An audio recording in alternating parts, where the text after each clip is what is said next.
afternoon and welcome to the Outer Temple Chambers annual cross-border law conference. Now waiting in the wings, Gerard McDermott QC and Jack J Casciato. Gerard and Jack are going to be talking about litigation in the US, in particular building a case for trial, the difference between discovery in the US and Europe. Hello Gerard, how are you doing? I'm all right. Welcome. Now, I don't need to give Gerard too much of an introduction. I think he's like to be very well known to all of you. He is, apart from his many accomplishments at the English bar, he's also a former president of the American Counsel Association and has plenty of experience of US personal injury litigation. And I believe at the moment, acting for over 200 claimants in the proceedings arising from the Grenfell Tower tragedy, and that, as anyone who's been following that will know, has a significant US element to it.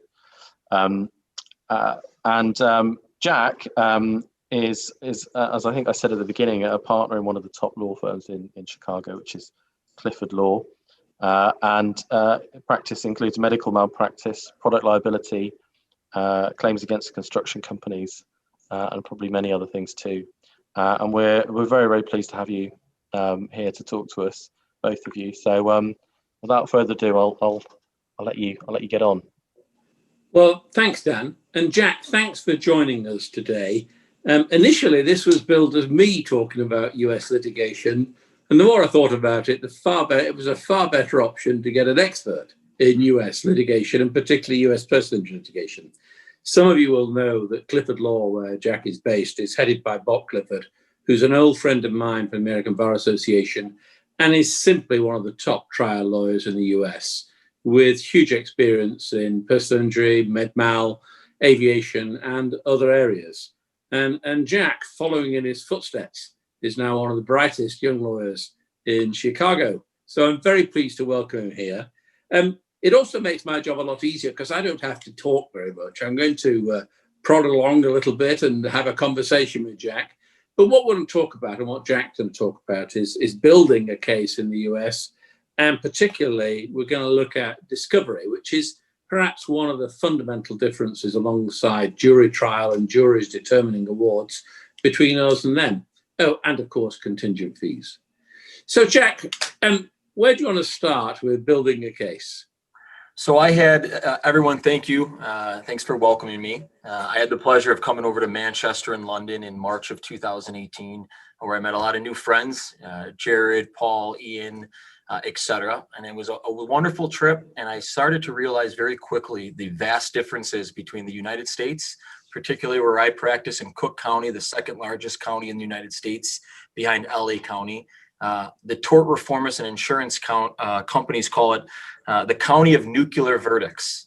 I just read a scathing argument position paper today by insurance companies that refer to personal injury plaintiffs trial lawyers as the parasites of the legal profession. I think we all know that's not true. I think we all know the people that come to us need our help. How many times have we represented someone that can barely care for and manage their own medical expenses, and their only real way to do so is to bring that lawsuit or bring that claim in the United Kingdom or elsewhere to get that compensation they need. So it was an interesting read this morning because I think a lot of the legal world, we're very misunderstood the help we give to people. But the vast differences that I see is the amount of discovery. In Cook County, when we file a lawsuit, the average time from the date of filing to the date of resolution is 30.1 months, unfortunately. It's very frustrating for our clients. We'd like to move cases faster, but sometimes you have to think, why does it take that long? And I'll tell clients, and I use this, and I welcome you to use this with your own clients. It's like building a skyscraper.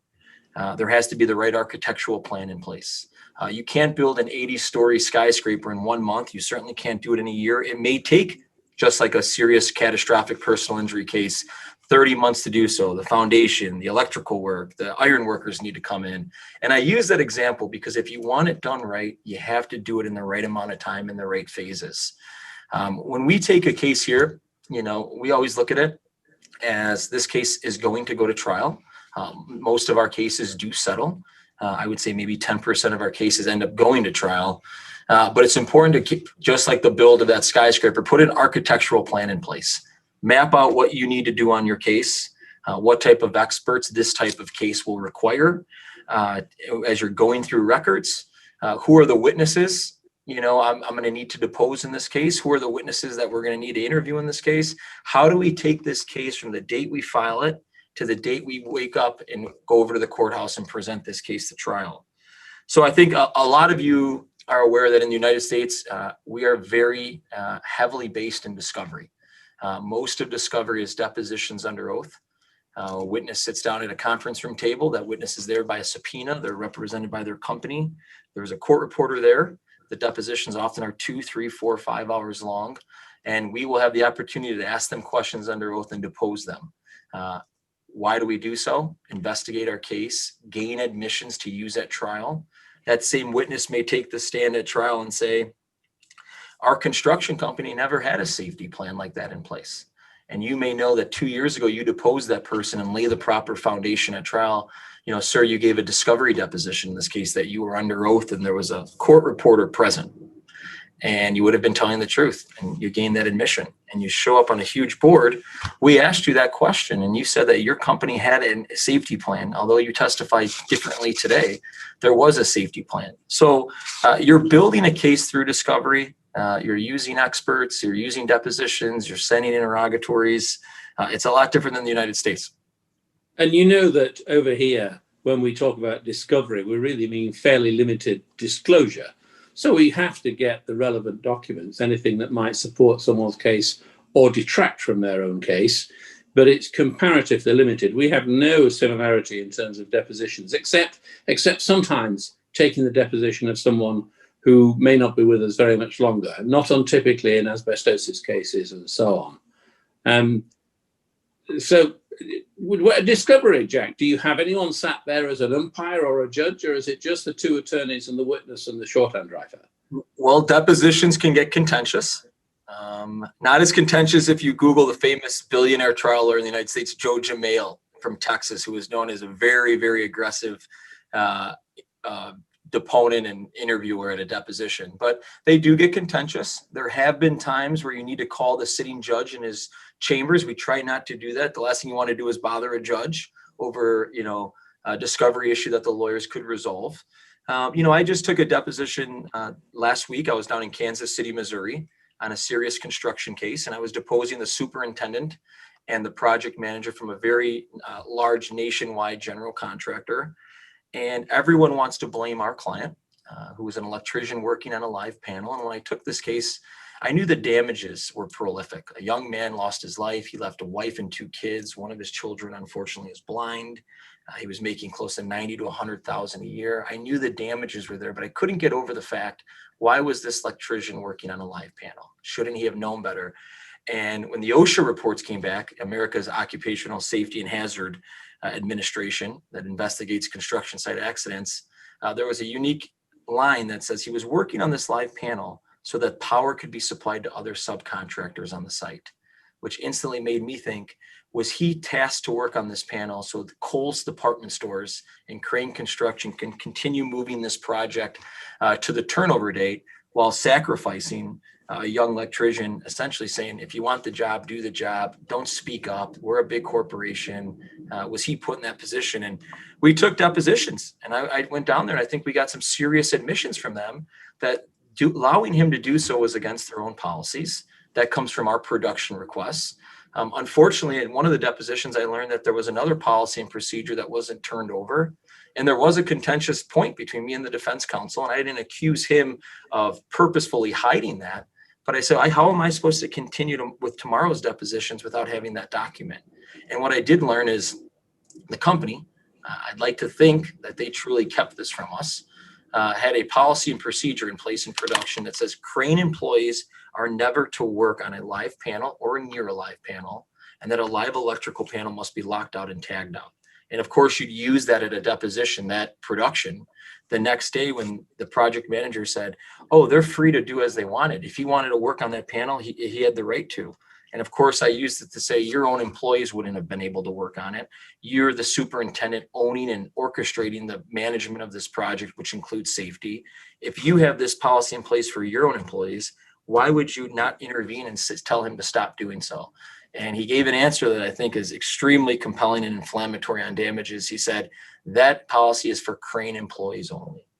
And of course, that's where you have to run with that at a deposition and get him to admit, are you saying Crane employees' lives are more important than the subcontractor electricians? And an explosion happened at the deposition. Everyone started yelling, but that's where you're using an under oath discovery deposition to get that testimony, to not only know what he's going to testify at trial, but to have those admissions at trial. And so this is a deposition you're taking in Kansas. Is this a case that's been started in Cook County, or is it a case that started in Kansas? This is a case that is filed in Cook County. I'm pleased to know that on November 23rd, a mediation is scheduled. The right people from the insurance companies will be at the mediation, presidents of claims for Liberty Mutual, AIG, Zurich, etc. I think they started to see after these depositions that their liability exposure is pretty great here, that they kind of knew that he was working in these conditions. And there's an argument here that you placed him in those conditions. So case is filed in Cook, but the defendant, Crane Construction, is based out of a small town outside of Kansas City, Missouri, called Savannah, Missouri. So I went there to take those depositions. And the advantage over our system, of course, it seems to me, and perhaps you can confirm this, is that you go into the mediation with you knowing the weaknesses of their witnesses and their case, and their witnesses in particular, and them knowing you've been building a stronger case because they've seen their witnesses in difficulties. Yeah? Certainly. I think a lot of our business is risk exposure and leverage. You know, how can you place a defendant in a position where they truly believe, although they may have some defenses, that you've created enough risk exposure and leverage to make a compelling argument at trial? So when we go to mediation, there's going to be a retired judge that will mediate this case. Bob Clifford and myself will be in one room. Down the halls of this mediation center will be all the defense lawyers with their respective insurers, and all the parties will put together a mediation submission, which is essentially a story of, this is the case, this is the evidence we've been able to get. If the defendants say that it was Mangeria Electric's responsibility, that's not true. Here are the documents that say that. It's essentially a 8 to maybe 20-page submission that says, this is our case and this is why we're deserving of the money we're asking for.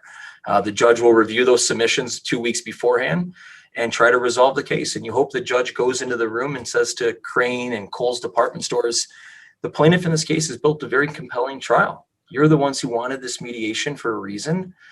Maybe their demand is a little excessive, but you need to try to come and meet them at a position, because if this case does go to trial, I think the plaintiff has built a strong enough case through discovery, through depositions, that they'll go into a courtroom and be able to present that case to 12 jurors who, more likely than not, we hope would side with the young widow taking care of a blind child than some of the Kohl's department stores, a near Fortune 500 company in the United States, and a nationwide general contractor with, I think people can presume is a very wealthy company. So we want to talk a bit more about discovery, I know that, but it might be of interest for people to know how a wrongful death claim works in the States. I mean, here in England and Wales, we have a Fatal Accidents Act, and the dependency that you can recover for people in that situation where there are people dependent on the deceased is tolerably good. But the damages for the wrongful death itself are woeful. They're less than £13,000. So how would you frame a claim like that? I don't want you to talk about this claim in particular, of course, but that there's an element of the deceased having lost his life is separate from any dependency, I think. Is that right? That is correct. So we have the Wrongful Death Act here in Illinois. A lot of jurisdictions have it. Unfortunately, in surrounding states, Indiana and Wisconsin, there is a cap on wrongful death damages. The Illinois Trial Lawyers Association, we fight like all hell to avoid those caps. We think that, consistent with the United States Constitution and the 7th Amendment, that jury is in place to decide damages. It shouldn't be legislated. It shouldn't be capped. Someone's life may be worth than someone else's, but at the end of the day, it's up to a jury.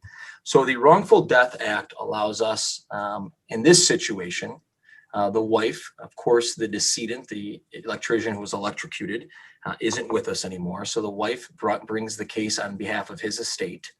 And one of the first elements of reviewing a case like that is who was the decedent to his wife and children. In this case, we learned he was a hard worker. He was doing everything he could to make sure his son that was blind was in the right schools. I mean, every dollar he made went to his family. The love and compassion he showed is unparalleled. So the element of damages, you're allowed to claim just recently in the past 10 years, grief and sorrow. A jury can come to a determination. What is this case worth in terms of grief and sorrow to the family of losing their husband? Loss of society. What are the benefits, services that this decedent gave to his family? When I was a defense lawyer for 10 years, I defended a wrongful death case. And one of the reasons it settled was because although this family lost their father, evidence showed he was a pretty horrific person. He came home, he beat his wife. He was a drug user. He used drugs in front of the kids. He was abusive to the kids.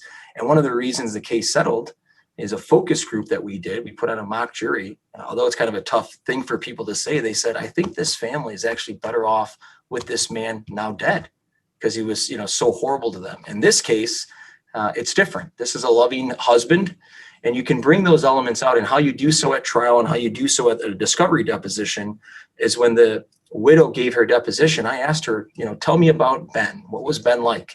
And she told, and you have a child that has, serious medical costs. What would Ben do? And the defense started to take, if this case goes to trial, this nice young girl that's 33 years old is going to talk about this wonderful husband she had that tried to pick up every electrical shift he could to take care of the family. And those elements come in. It's known as loss of society. Who was the person to his family? And you hope you can develop that. That's when you're developing your damage proof. You do so through the family members. His mother and father gave a deposition that talked about, to collaborate the widow's testimony, just what a wonderful son they had, not just to his family, but to his community. How he'd help an elderly lady in the community shovel her driveway when it snowed. Elements of that where a jury goes, the world lost a great person in this accident, not to his family, but to his community. So it's known as loss of society and loss of companionship. And you and I, again, agreed to talk about discovery mainly, but that we've done this before and we like to range a bit far and wide. If you went to trial on a case like this, and taking it away from this particular case, how much leeway, how much discretion does the jury have in deciding what the damages should be? So when a case goes to trial, a jury will be given a verdict form. Okay, and the verdict form they'll be given is verdict form A or verdict form B. As a plaintiff's trial lawyer, you always want verdict form A to be entered. That's a plaintiff's verdict. You'll go and make a closing argument.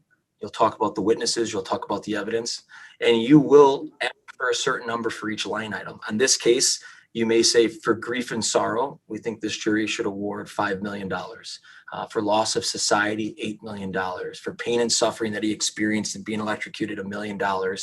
And the jury can take your recommendation. The defense is going to go up there and say, if they don't say you should enter a not guilty verdict on an admitted liability case, they may say, although this is a serious case, the plaintiff's numbers are simply just excessive, and here's our recommendation. But ultimately, those 12 jurors, oftentimes very different, Cook County is a very diverse demographic area, are going to go in a deliberation room.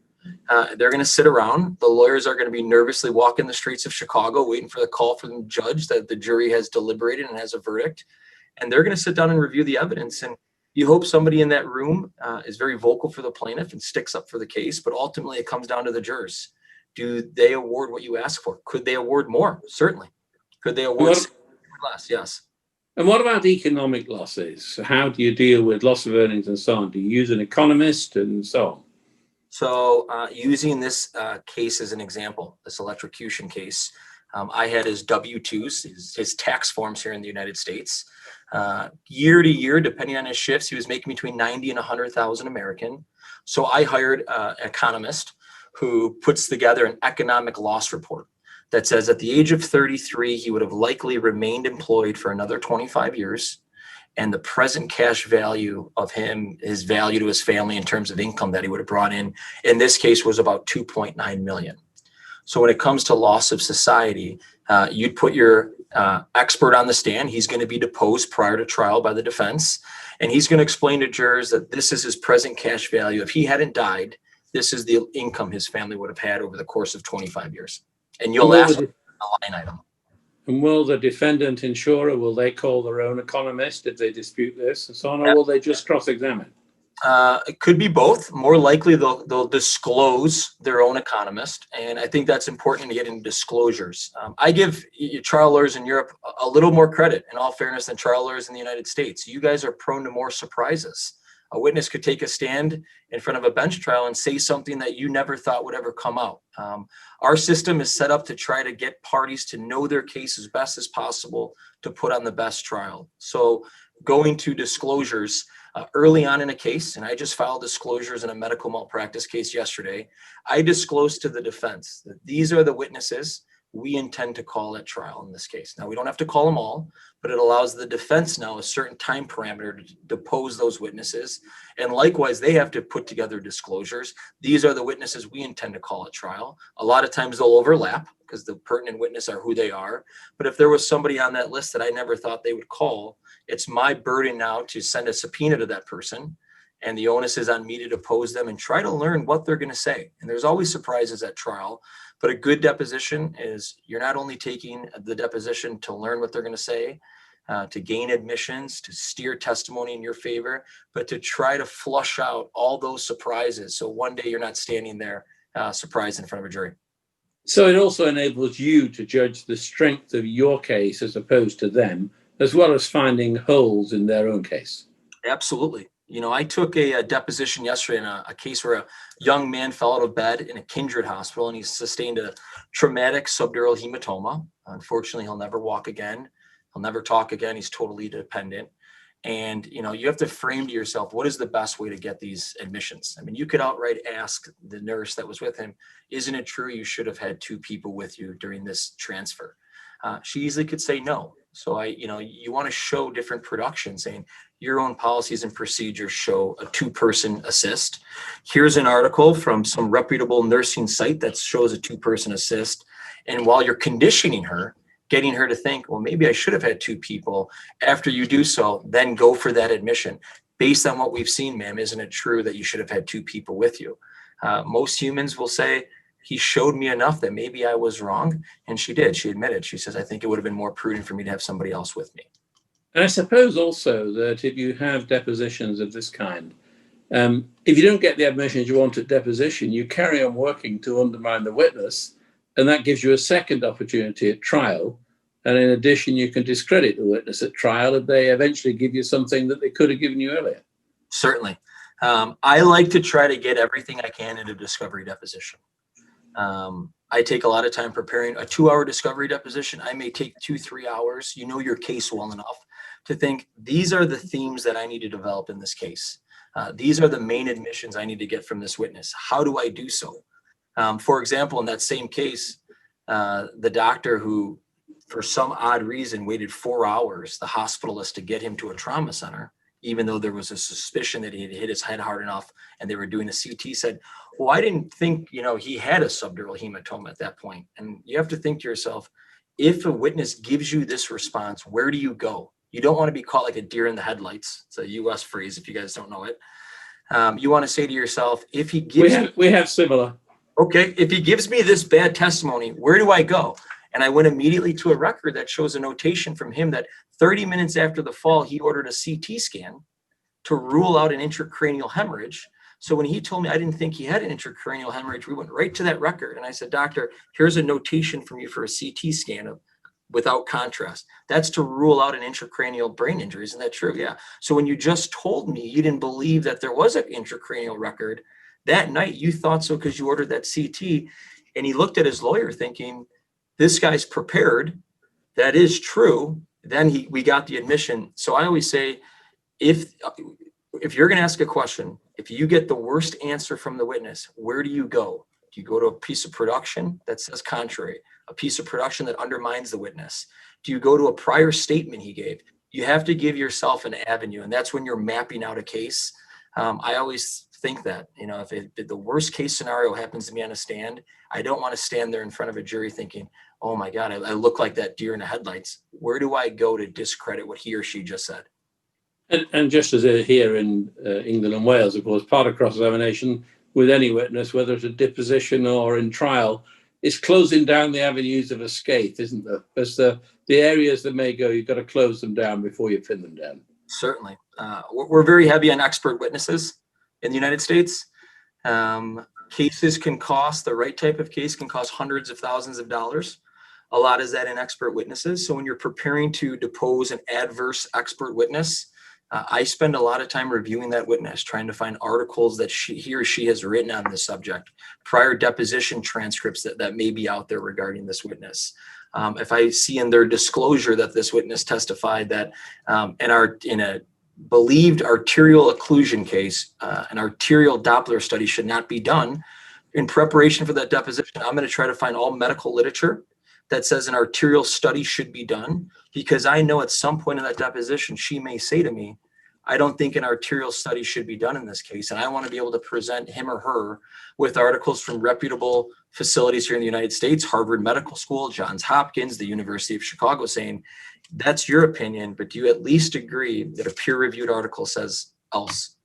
And when the case goes to trial, you may have that admission that jurors are going to hear, I know the paid expert says this, but people in her community say different.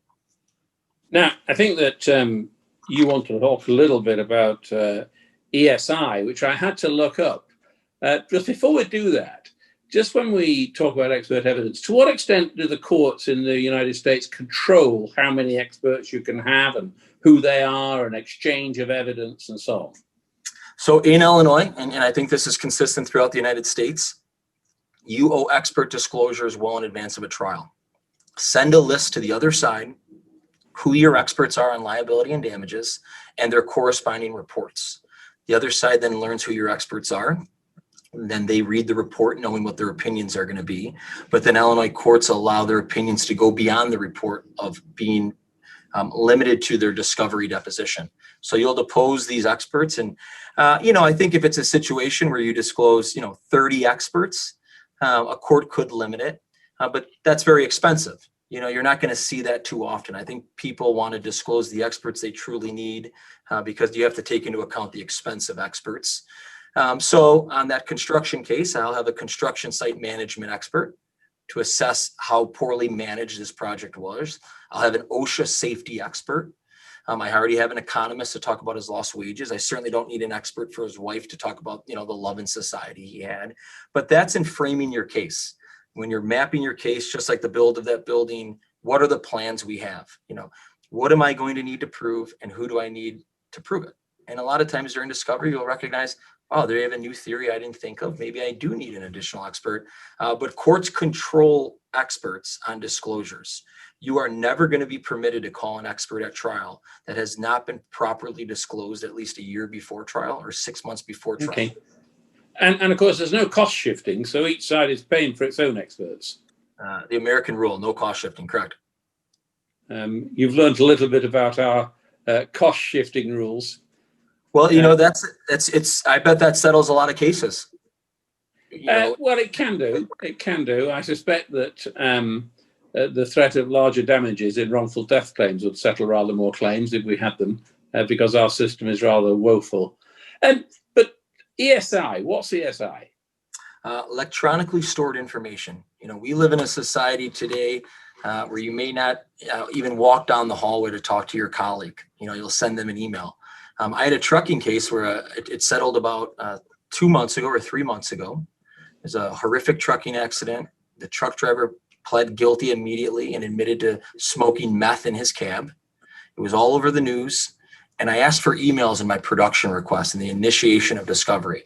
I want all emails regarding this accident that were shared amongst the trucking company.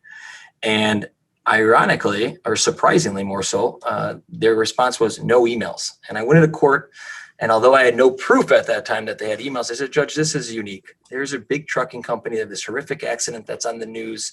Nobody in this corporation that has 50 people headquartered in their corporation headquarters in St. Louis exchanged an email. The judge kind of looked at the defense counsel. That's surprising. So we hired a forensic specialist in IT. He went down there and hooked up to their system, which is beyond my IT knowledge.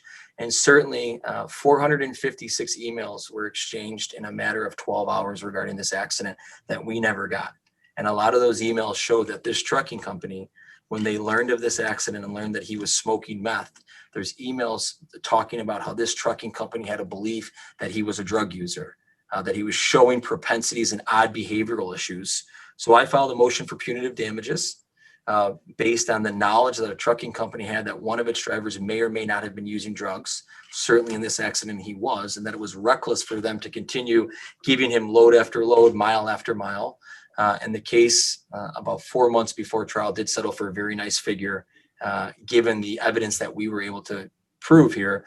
But had we not taken those ESI efforts, learning what their emails are, we would have never learned of those emails. And the trucking company easily could have hid behind their initial argument of, hey, we have 500 truck drivers throughout the United States.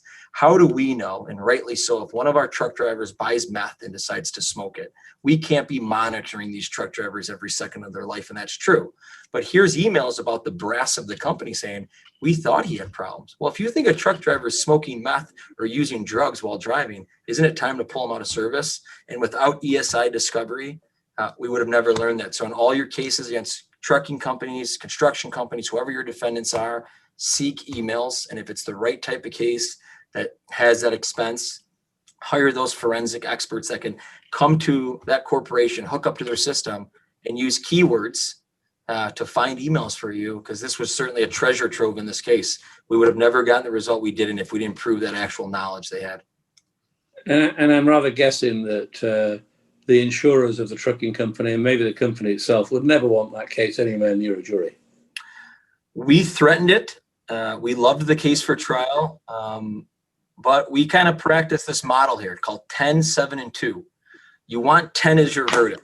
But if you're presented with 7 or 8, are you so sure you're going to get 10 at trial that you pass up the 7 or 8? So we got to that position that we thought the settlement was around that 8 or 9 figure in that model. And the client said, although maybe I could do better at trial, I'm very pleased with the settlement, and so were we. And I think we built a strong case. But that's all building it for discovery, is stacking the deck against the defense, getting those admissions and depositions, showing that you found production that hurts them. In the construction case, you have a policy that prevents this for your own workers. How could you knowingly have had another worker doing this? If they didn't have that policy, we wouldn't have that argument. So I think this is a trite term, but a lot of trial lawyers in the United States use it as make sure you're trying to turn over every stone. You never know what's underneath it.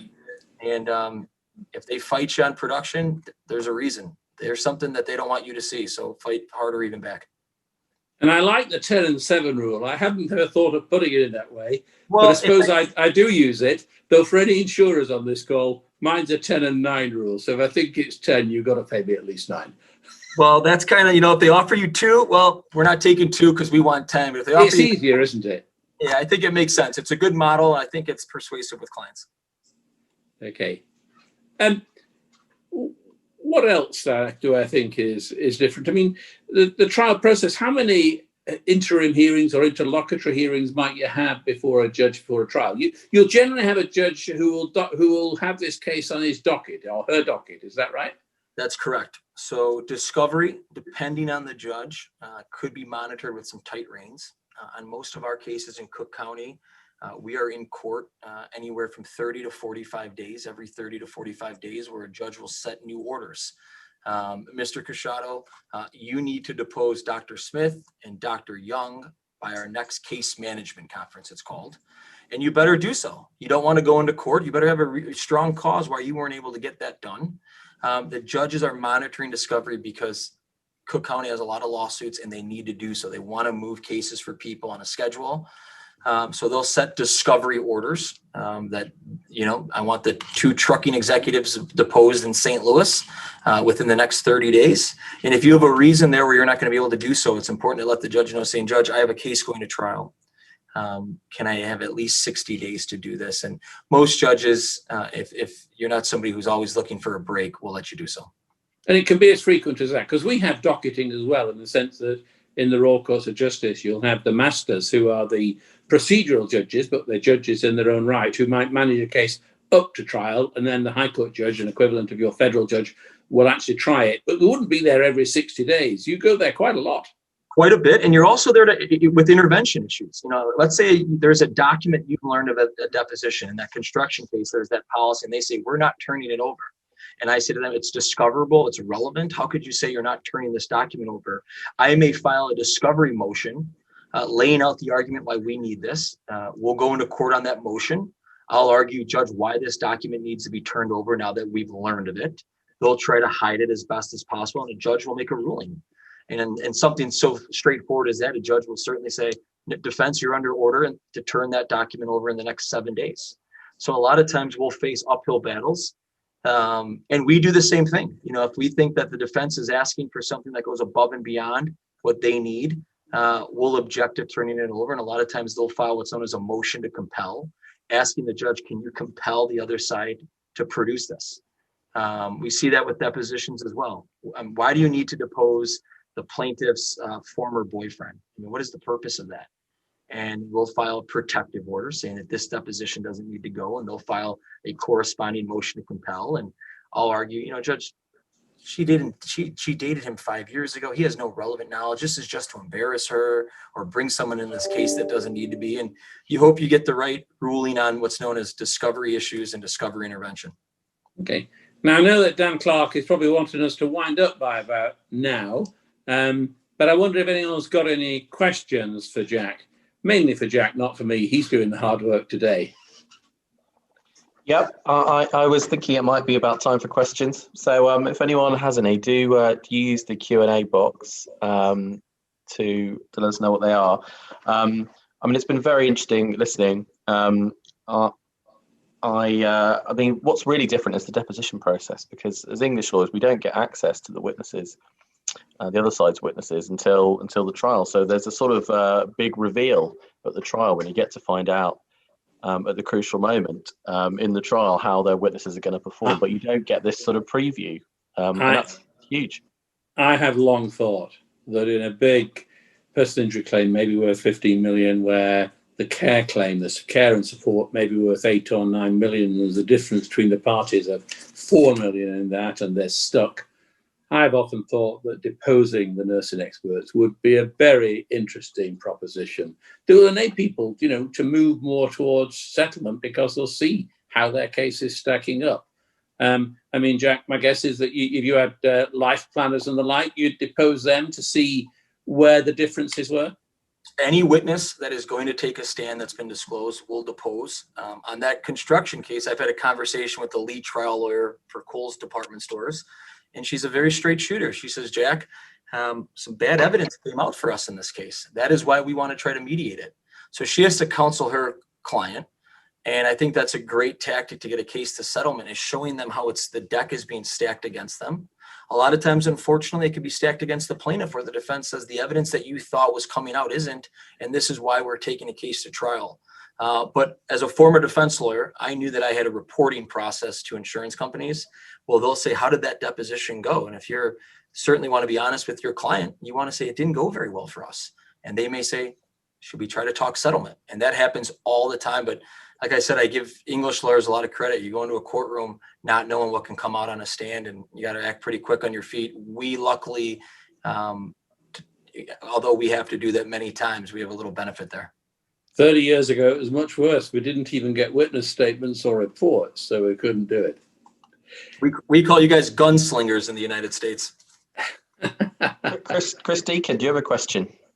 Yeah, it's fascinating, the differences in systems which you might think would have more similarities. And I did a mediation in Vegas last year, and I was astonished at how much the personalities in the different rooms, there were about 5 lots of defendants in this case, seemed to drive the discussions at the mediation. But one of the features in that case were the comparative fault rules, what we know as contributory negligence in Nevada. And if our client had been found to be 51% or more at fault, then he would recover nothing at all. Whereas under English law, he would still get 49% of his claim, for example. How does that work in Illinois, Jack? So we have, you're describing in Illinois, which you'll see in Las Vegas and Nevada, is modified comparative fault. In this case, one of my biggest fears in that electrocution case is that at the end of the day, jurors are going to say he was an electrician, he was wearing proper safety gear, but why was he working on a live panel? Why didn't he go up and say, I'm just simply not working on it? Now, we have our reasons. You can't speak up on a construction site. The bosses dictate the schedules. But in the United States, let's say you get $1 million verdict, but your client is found 30% at fault. That $1 million verdict is reduced by 30%. If your client is found 50% at fault, it's reduced in half.